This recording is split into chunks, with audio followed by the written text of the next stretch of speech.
제가 할까요? 네. 자, 이재명 후보님. 네. 그 전 국민 AI 한다고 하셨잖아요. 네. 모두의 AI. 근데 네. 이게 정확히 어떤 방식으로 하겠다는 건가요? 왜냐하면은 지금 뭐 챗GPT 같이 상용화된 서비스 기준으로 하면은 전 국민에게 이런 계정을 보급하려면 뭐 12조 원 가까운 예산이 수반될 것이고, 그것이 아니라 만약에 자체 AI를 구축하겠다 뭐 이런 이야기라면은 이건 뭐 전 세계적으로 전무후무한 일이 되겠지만은 결국에는 또 대한민국 IT 산업이 AI가 갈라파고스화 되는 거 아니냐 이런 이야기를 할 수 있습니다. 어떤 방식입니까? 너무 비관적으로 보시는 것 같아요. 제가 드리는 말씀은 지금 현재도 지금 우리가 챗GPT를 저 같은 경우는 $22 정도를 주고 이제 유료로 쓰고 있죠. 국내 데이터를 기반으로 한 우리 독자적인 이 LLM을 만들어내면 큰 비용이 개발 단계는 들겠죠. 그래서 해야 될 일입니다. 소위 소버린 AI라고 보통 부르잖아요. 거기에 개발을 집중해서 우리 국민들은 최소한 전자계산기를 쓰듯이 이런 챗GPT를 무료로 쓸 수 있게 하겠다. 근데 생각하는 것만큼 뭐 12조 원이 들거나 그러지는 않을 겁니다. 그러면 개발했을 때 그 개발 주체를 지정해서 뭐 입찰을 할 겁니까? 아니면 잘 만들어진 걸 뭐 고르겠다는 겁니까? 그러니까 말씀드린 대로 우리가 이제 연구개발 예산을 만들잖아요. 그러면 정부가 지원을 하지 않습니까? 어차피 R&D 예산을. 그럼 민간 기업들하고 연합을 해서 공동 개발을 하면 되죠. 운영 주체는 민간으로 하고. 그럼 예를 들어 한 3가지의 AI 시스템이 나왔다고 봅시다. 그럼 하나를 선정하실 겁니까? 아니 그거를 같이 합동으로 연구 개발하면 된다는 거죠. 하나의 단일체 우리 국가만의 그런 AI 그렇죠. 네. 천하통일해서 하나를 만들겠다 이런 말씀이십니까? 가급적이면. 그럼 민간에서 하는 걸 막을 필요는 그렇게 해가지고 어떤 AI 파운데이션 모델이 나올지는 잘 모르겠습니다만은 이거 외에도 보면 지금 이재명 후보에 대해서 많은 지적이 들어오는 게 호텔 경제 이야기를 들어보셨습니까? 본인이 지어낸 말이죠. 그건 성장을 말한 게 아니고 경제 순환이 필요하다는 걸 극단적으로 단순화해서 설명한 거예요. 그럼 그 경제 순환을 했을 때 이게 결국에는 케인지언 승수 효과 같은 것을 노리고 하신 말씀이십니까? 아니면 어떤 취지입니까? 승수 효과 얘기를 한 거죠. 예를 들면 돈이란 고정돼 있으면 있어도 없는 거와 같죠. 근데 한 번 쓰여지느냐, 2번 쓰여지느냐, 3번 쓰여지느냐에 따라서 경제가 순환이 되면 그 자체에서도. 그런데 이 그림 그리신 걸 보면은 도는 과정에서 돈이 사라지지 않고 계속 그 한계 소비 성향이 1로 해가지고 계속 돌거든요. 무한동력입니까 그러면? 그 그림을 그린 것은 내가 그린 게 아니고. 아 본인 말씀하신 거 그대로 그렸던데요. 어디가 잘못된 겁니까? 예를 들면 그건 예일 뿐이다라고 생각하시면 좋을 것 같아요.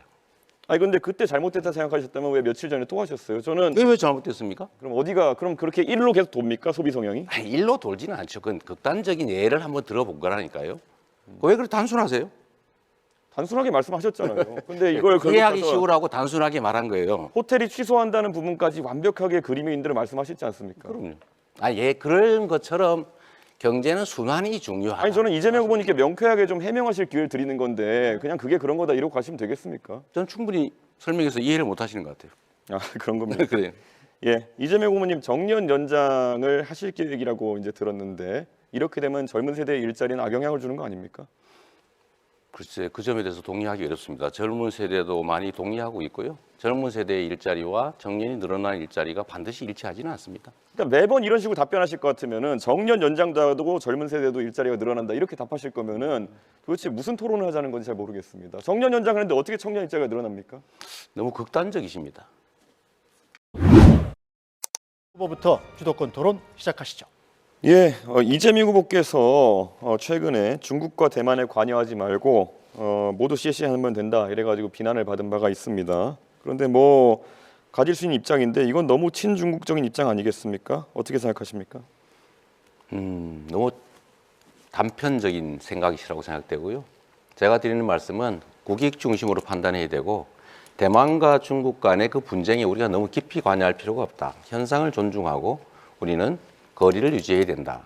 대만과 중국이 다투면 뭐 대만에도 좋은 관계를, 중국에도 좋은 관계를, 다른 나라도 좋은 관계를 유지할 필요가 있다. 제가 그런 취지의 말씀을 드린 것이고요. 중국 친중이다 이렇게 생각하는 것은 참 그 정치인으로서는 좀 적절치 않은 표현 같습니다. 예, 대만과의 관계에서 서로 잘 지낸다 이런 것은 최근에 대만 해협에 대한 위협이 가중되는 상황에서 유사시 발생했을 때 어떻게 대응하겠느냐라는 취지의 그런 질문일 텐데 결국에는 유사시엔 다를 수 있다는 취지로 또 답변하신 거 아닙니까? 그럼 이걸 또 대만이 듣고 중국이 듣고 또 다른 생각할 텐데 이런 식으로 외교에 대해 가지고 하루 자고 일어나면 맨날 답변이 바뀌는 듯한 모습을 보이시면은 신뢰가 떨어지게 되어가지고 결국 외교 관계에서 불리한 입장에 놓이게 됩니다. 결국 양안 관계가 발생했을 때, 유사시 상황이 발생했을 때 개입하겠다는 겁니까? 안 하겠다는 겁니까? 침략을 당했을 때 대만이. 모든 상황들을 가정을 해가지고 극단화시켜서 판단하면 문제가 생깁니다. 상황이 전개가 됐을 때 그 상황에 맞춰서 유연하게 판단해야 되고 그 판단의 기준은 역시 대한민국의 국익이라 해야 되고요. 그럴 때 일단 어떤 걸 가정했다고 해서 그대로 밀고 나가면 절대로 안 되죠. 이 외교 관계는 특히 격변하기 때문에 상황에 따른 판단들을 달리 해야 됩니다. 지금 어떤 상태를 가정하고 결정해 놓고 상황이 바뀌어도 그대로 가겠다 하는 것은 정말 위험한 생각입니다. 예. 제가 볼 때는 통상 문제를 해결하기 위해서는 대통령의 외교적 신념 네. 그리고 국제사회에서 얼마나 신뢰하느냐 이게 매우 중요하다고 봅니다. 네. 그런데 우리 이재명 후보께서는 성남시장을 할 때 2017년에는 네.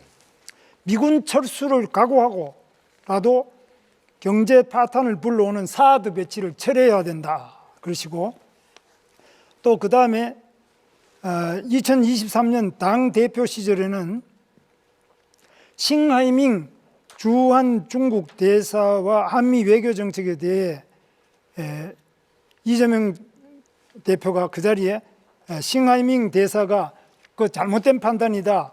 나중에 반드시 후회할 것이다는 이런 협박성 발언을 했는데도 그 자리에서 반대를 못하고 반박을 못하고 그냥 물러섰어요. 그 다음에 또 중국과 대만 사이의 문제에 대해서도 그게 2024년 당대표 시절입니다. 우리랑 무슨 상관이냐. 중국에도 셋에 하면 된다. 이런 식으로 이야기가 이게 굉장히 말이 많은데 사실 우리나라는 한미동맹이 매우 중요하지 않습니까? 걱정 안 하셔도 됩니다. 네. 제가 말씀을 드리자면 한미동맹은 중요하죠. 그리고 앞으로도 계속 확장 발전돼 가야 됩니다. 안보동맹에서 이제 경제동맹, 포괄동맹으로 발전해 가야 되는 우리 외교의 기본축인 것은 분명하죠. 그렇다고 해서 거기에 완전히 의존하는 건 안 된다. 우리가 중국이나 러시아와 관계를 완전히 또 배제하거나 적대적으로 일부러 갈 필요는 없다. 제가 그 말씀을 드리는 것이고 외교는 언제나 국익 중심으로 실용적으로 접근해야 된다. 이 말씀을 그렇게 드린 겁니다. 쉽게 말씀드리자면 6.25 때도 중국 공산당은 우리나라에 쳐들어와서 우리 적국이었지 않습니까? 미국은 우리를 도와줘가지고 우리 대한민국을 지킨 당사자 아닙니까? 그런데 어떻게 미국과 중국이 같은 수준이 아니잖아요. 그리고 그 분명히 그 중국은 북한하고도 가깝지만은 특히 6.25 때 우리 적국이었지 않습니까? 그런 점에서 그 아주 비슷하게 보고 중국도 중요하다, 러시아도 중요하다, 미국도 중요하다 이건 아니죠. 그러니까 비중이라는 걸 당연히 고려해야죠. 똑같이 한다 그런 게 아니고요. 왜 그렇게 받아들이는지 이해가 안 되는데 한미 동맹이라고 하는 것은 대한민국 외교 안보의 기본 축이다. 네. 발전시켜야 된다. 심화시켜야 된다. 분명하고요. 한미일 협력 체제, 안보 협력도 반드시 필요하다. 그러나 그렇다고 해서 거기에 완전히 몰빵, 올인해서는 안 된다. 중국과 러시아의 관계도 우리는 중요하기 때문에 잘 관리해야 된다. 이 말씀을 드리는 것인데요. 너무 자꾸 극단화시키지 말라니까. 이 외교라는 게 얼마나 섬세하고 예민한 문제입니까?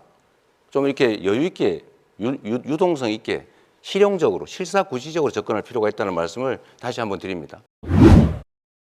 5천 시대를 열겠습니다. 그랬어요. 네. 지금 그런데 5천이 되면 저도 환영입니다. 좋겠는데 이거 들은 분들이 이거 5천이라는 거는 좀 심한 거 아니냐 이렇게 보는 분들이 많은데 네. 우리 이준석 후보께서는 어떻게 보십니까? 이거 5천이 가능합니까? 저는 주식을 잘 몰라서. 저도 5천 하면 좋다 이런 생각을 하는데요. 예. 아마 이재명 후보께서 예전에 주식을 처음 경험하실 때 친구분의 권유나 이런 거로 작전주로 경험을 하셨다고 본인이 얘기하신 바가 있거든요. 그래가지고 이런 걸 너무 가볍게 생각하시는 게 아닌가 좀 그런 인식인데 당장 이번에 민주당에서 상법 개정안을 추진한 것에 대해서 저는 개인적으로는 긍정적으로 평가합니다. 대주주의 어떤 강압적인 물적 분할이라는 걸 통해 가지고 일반 주주들이 손해 보는 상황 속에서는 주가가 안 오릅니다. 또 그 말만 하면 되는데 이재명 후보께서 표가 된다고 생각해서 부산 가가지고는 또 HMM이니 또 SK이온이니 이런 것들 또 민간 기업인데 잠시 민영화를 앞두고 있다는 이유만으로 옮겨버리겠다 했습니다. 그런 게 바로 주식시장에 있는 이재명 리스크다 이렇게 말씀드릴 수 있을 것 같습니다.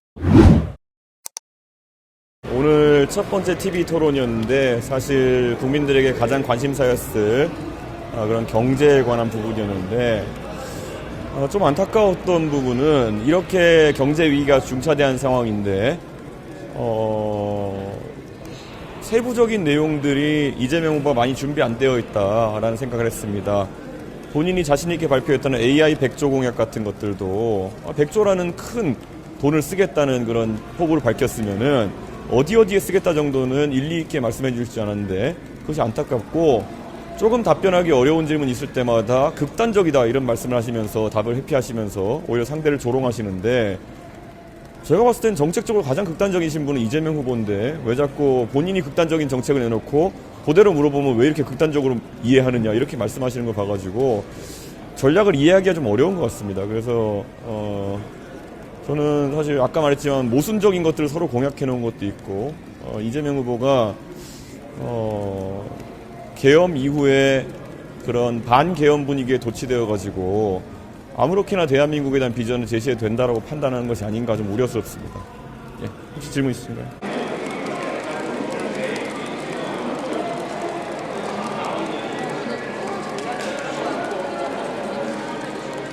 오늘 저는 솔직히 제 이야기를 많이 하고 그리고 또 저는 솔직히 김문수 후보에 대해서 질문 드리고 싶은 것이 많고 했는데 이재명 후보가 자꾸 좀 비협조적이고 답을 회피하고 그리고 결국에는 뭐 궤변에 가까운 답변들을 쏟아내고 오는 많은 국민들이 호텔 경제학에 대한 본인의 정확한 해명이라든지 120원 커피 이런 것들은 좀 그래도 뭐 제가 표현 잘못한 것 같다.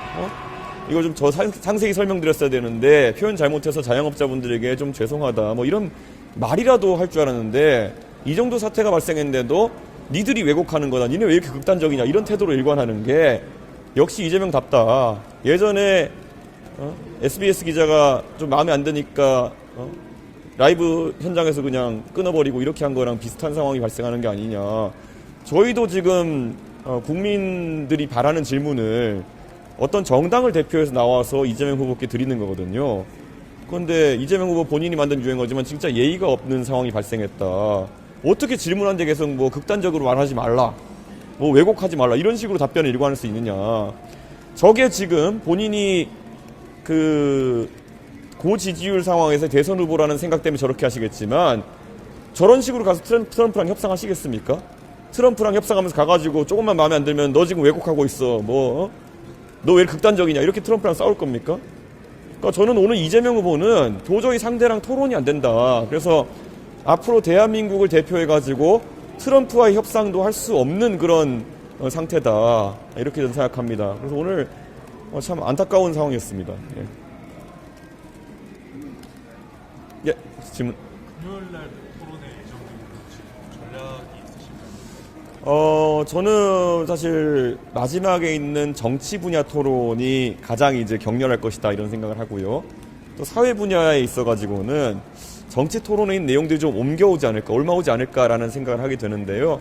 그래도 또 대한민국 역시 경제 못지않게 사회 갈등을 해결하고 실제로 사회에서 산적한 미뤄진 문제들을 다루는 것도 중요하기 때문에 최대한 주제에 집중할 수 있도록 하려고 합니다. 그런데 오늘 봤더니 김문수 후보를 이재명 후보는 계속 내란 세력으로 몰면서 이 내란으로 다 끌고 가려고 하는 것 같은데요. 저희가 안타깝게도 그 지난 탄핵 대선, 박근혜 대통령 탄핵 이후에 벌어진 대선에서도 결국 그런 내란 아니면 적폐청산 이런 데 집착하는 후보가 나중에는 집권해가지고 어디에 힘을 쏟았는지 볼 수 있었거든요. 이미 윤석열 대통령 탄핵되었고 그런 상황 속에서 계속 내란이나 아니면은 이런 청산의 분위기로 토론회장까지 몰아가는 것은 이재명 후보가 어떤 가면을 썼던지 간에 결국 나중에 또 정치 보복이라든지 아니면 상대 세력을 절멸시키려는 행동에 나설 가능성이 있다는 것을 보여줬다. 이런 우려가 오늘 또 생겼습니다. 예.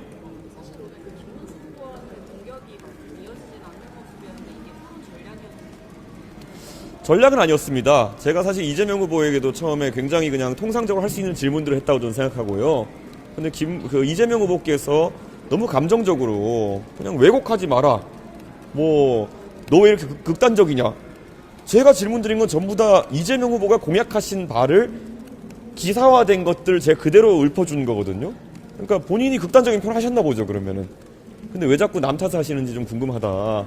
그래서 저도 좀 어느 정도는 이건 이재명 후보의 태도에 대해서는 국민들께 좀 검증하셔야겠다 이런 생각을 해서 질문이 그쪽으로 많이 가게 됐고요. 사실 김문수 후보께도 제가 사실 좀 곤란할 수 있는 질문을 드렸습니다. 김문수 후보는 기본소득에 대해서 반대 입장을 가지고 계시다고 했는데, 근데 김문수 후보님께서 정당에 가입하실 때는 좀 그런 부분까지 체크를 하셨어야 되는 거 아니냐. 물론 정당의 모든 정강정책과 동의해서 입당할 수는 없습니다. 그렇지만 그런 내용을 알고 계셨는지 궁금해서 물어봤는데, 뭐 곤란할 수도 있는 질문이었는데 좀 뭐 그런 부분도 전 준비했었던 것인데, 워낙 이재명 후보가 그렇게 나오다 보니까 그쪽으로 준비된 질문들이 많이 갔던 것 같습니다. 예, 감사합니다.